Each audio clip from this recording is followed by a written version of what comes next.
Let's talk about a study from Nottingham Trent University which suggests extended periods of limited face-to-face contact is particularly harmful for the well-being of young people, a trend seen mostly during the coronavirus pandemic. I'm joined by Dr. Bahar Tuncgenc, a senior lecturer at Nottingham Trent University's psychology department. So your research, let's just point out, was fairly widespread, and this is all to do with really digital world, isn't it, and connecting online. Yes, exactly. Thanks for having me. So we launched a global scale study at the start of the lockdown, the first lockdown, and we particularly wanted to look at how face-to-face contact compared to digital forms of contact in terms of fostering our well-being. And this was particularly important because previous research already shows us that face-to-face contact is very good for our well-being, and it helps us connect with people in very important ways. But also at the same time, the digital technologies are advancing very fast, and there was this promise that they might be able to replace face-to-face contact. So it was actually a very good opportunity to test the capability of digital contact. And we did face-to-face contact hasn't always been possible, has it, during the last year plus? So people are turning to digital methods. But when you talk about it being harmful, how harmful are we looking at things?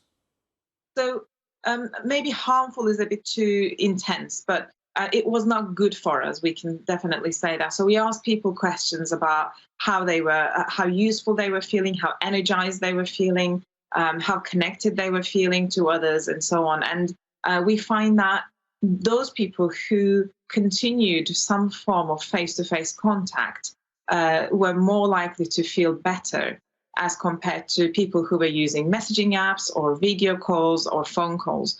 And again, this was at the start of from the start of the first lockdown until the end of summer.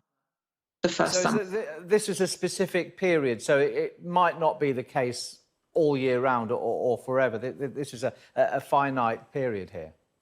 That's possible, but I think we would only expect it to get a bit worse. And I think we were lucky in the UK in that the restrictions were lifted at certain periods, and so we could return to our face-to-face contact for a while. And so it wasn't a continued period without any face-to-face contact with other people.